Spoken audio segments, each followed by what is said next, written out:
progress of the war in Iraq is due out next month. There are already questions about the report's validity, and joining me for the weekend's political roundtable to discuss it, Democratic strategist Hank Scheinkopf, Diana West with the Washington Times, and in Miami, Miguel Perez, syndicated columnist. And thank you all for being here. You know, this report that's about to come out mid-month in September will be followed by a series of other reports that assess both the reconstruction, the training of Iraqi forces, a lot of different components of the Iraq War. This is supposed to be the definitive moment of assessing where we stand in the war, although there's already been some downplaying of how important this moment will be. What's your assessment, Hank? Is this a critical moment for the Bush administration? We're post-critical moments of the Bush administration, which is really on life support. And if the Constitution guarantees them a certain number of days, if that were not the case, they'd be gone. And the problem is that that will weigh heavily on whether the reports have any validity whatsoever coming from the administration. But that's a political analysis, and yet we still have the military reality on the ground. Diana, we can't dismiss it with a political sort of comment. We have to understand what's actually happening in Iraq and then make a decision that's almost outside of politics, because after all, there are young men and women on the ground in Iraq at this point. What's to be done?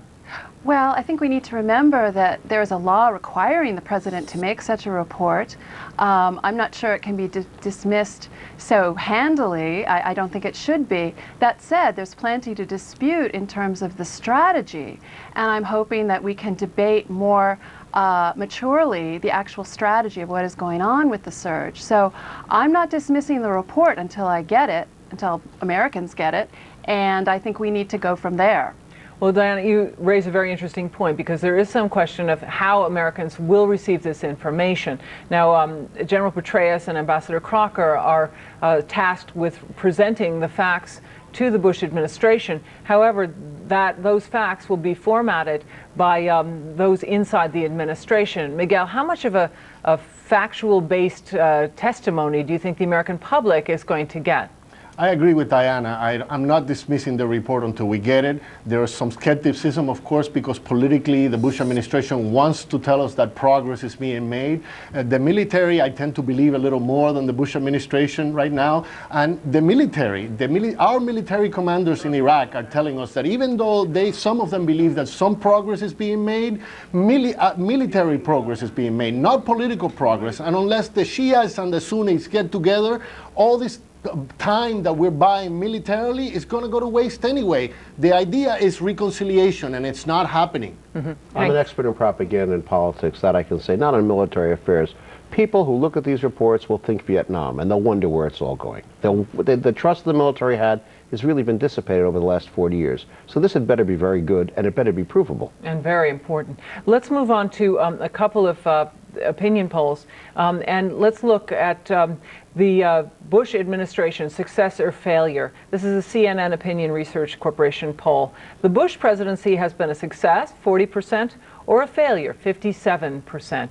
That's a big mark on failure. And the Democratic Congress, just to spread things around a bit, has been a success, 37%, or a failure, 55%. When we see this kind of negative review, what does this say about our government? What are Americans to do with a government that they cannot believe in? And now there's some discussion of whether they can believe the military reports. This is a crisis of belief in the country.